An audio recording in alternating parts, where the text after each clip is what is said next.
सदानंदाचा जय माऊलीचा बहिरी देवाचा ढेलको ढेलको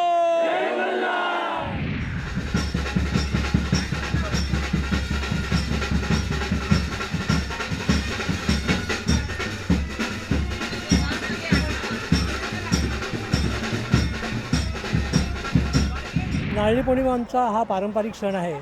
पूर्वजांपासून म्हणजे ज्यावेळी कोळी लोकांचा जन्म झाला त्यापासून समुद्रदेवतेशी आमचा संबंध आहे.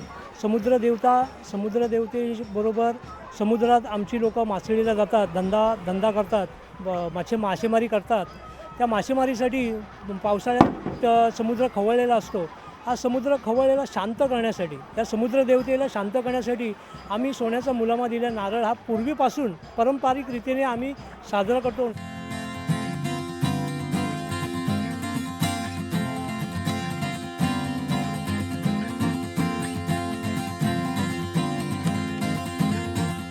या सणाची आम्ही आवर्जून वाट पाहत असतो. आम्हाला नटायला साजायला मिळतं.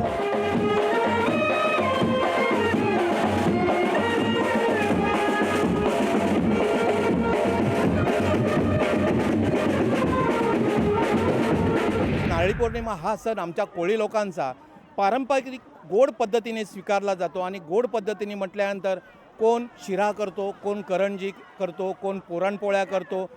ह्या अशा गोड पद्धतीने सगळ्या आम्ही करत असतो.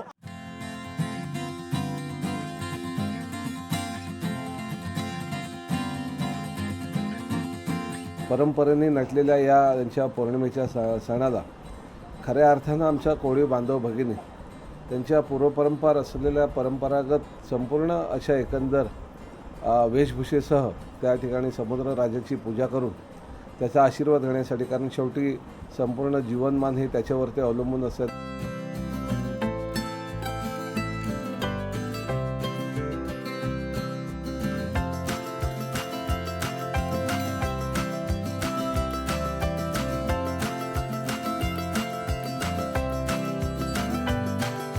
आमच्या कोळी लोकांत एक पद्धत आहे नारळ फोडण्याची. ही नारळ फोडण्याची पद्धत म्हणजे एकमेकांच्या नारळावर नारळ आपटला जातो आणि ज्याचा नारळ फुटेल तो हरला जातो आणि त्याच नारळाचा खव्यापासून गोड गोड पदार्थ बनवले जातात. ही आमची पारंपरिक पद्धत आहे.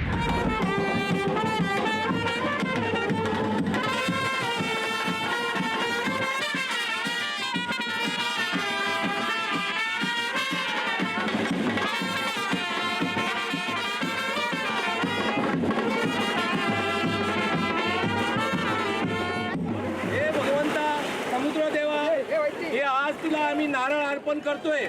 हा नारळ तू अर्पण करून घे देवा आणि आमच्या सगळ्या कोळी बांधवांना त्यांच्या पाण्यामध्ये येस दे भगवंता.